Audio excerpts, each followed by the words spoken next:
I'm the Reverend Stuart McQuarrie. I've been chaplain to the Games and particularly based in the Games village. It's really been a journey. In the early days as the athletes first arrived, there was a sense of a great big party.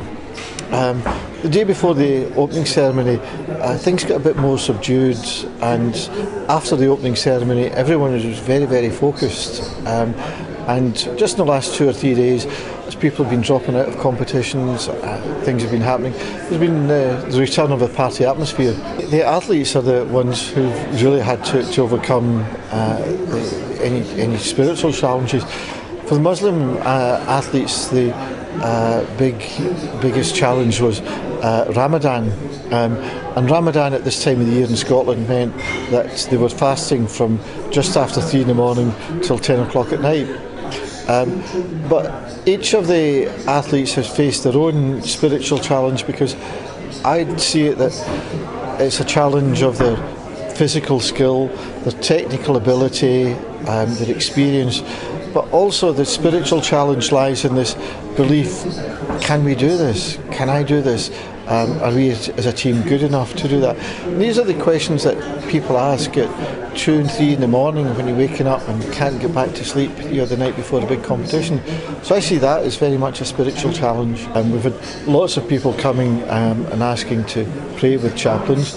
We've had people seeking blessings from a Buddhist chaplain, people attending the different worship 5-6 times a day from the Muslim community, the Sikh community again coming in seeking blessings and asking to go out to the Gurdwara, and other people. We had humanist chaplains and a counsellor, and they came.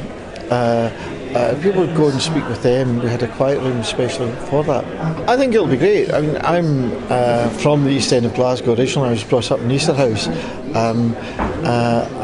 so I knew that area, and it'd become derelict over the years. So I think it will be good.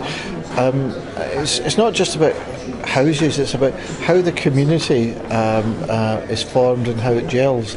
And I think with the right supporting infrastructure, like schools, like doctors, maybe 1 or 2 quality bars and restaurants.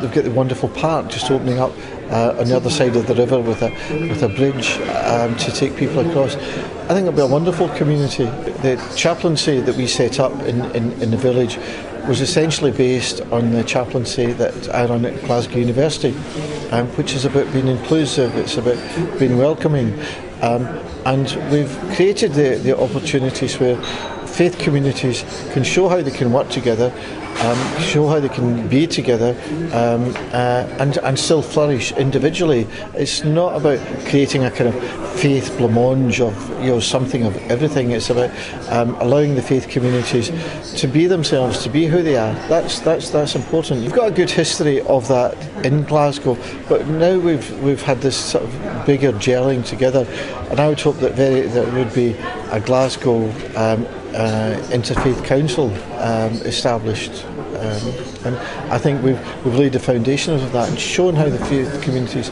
can work together.